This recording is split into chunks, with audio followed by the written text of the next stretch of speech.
The Sandy Hook tragedy happened in a small community, and now it's forced Southern Oregon schools to take a hard look at their own security systems. And some are finding new ways to protect students.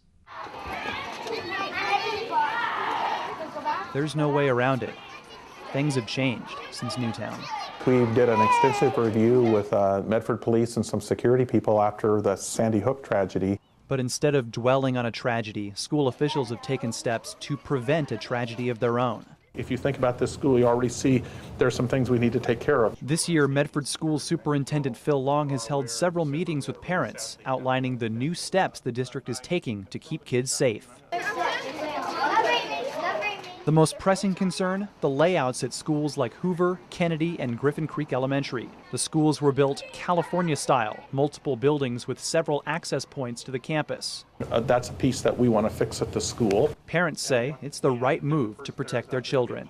This has always been a school that is just accessible from anywhere, and I think it's great that they're finally making some changes to be able to make it a little more secure. An additional $589,000 is in the Medford school budget to make changes to those campuses over this summer, adding fences and doors and filtering guests through a single entrance. Having the office area reconfigured so when guests come during the day, they come through the office and check in before they get access to the rest of the schools. Medford is also adding a new element to all of its schools in the coming year. Next to fire alarms, there will now be police alarms, which will alert 911 if pressed. When you lift that cover up and push that button, it notifies that agency and it's a 911. And in fact, they know to come, they know the exact location where the button was pushed. And as schools across Southern Oregon have learned, no one is isolated from the realities of school security. Shady Cove School has also made changes to deal with its older, rural, and spread out design. It does take time between communicating with the office that there's an emergency, calling 911, communicating between our middle school building and our elementary building and our gym and cafeteria.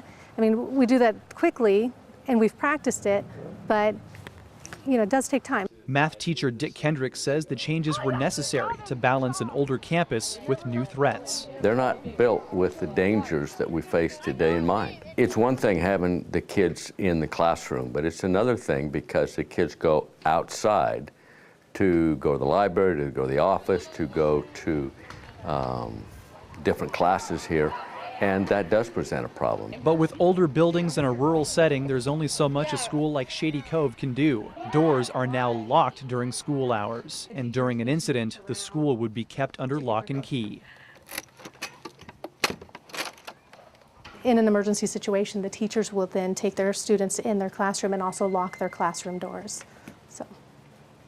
And it works in the meantime. It may work in the meantime, but not forever. Now, to protect the kids they care about, several groups are hoping to take a leap into the 21st century. We have kids, 9 years they're going to spend in one school. Do you learn to care about them? Do you learn to care about, moms and dads? Absolutely. A new plan in Southern Oregon would create an unprecedented approach to school security, a first-of-its-kind system in the United States. Newswatch 12 has been given exclusive access to this system, and tomorrow we'll show you how it works and why it could be a model for your child's school and the rest of the country.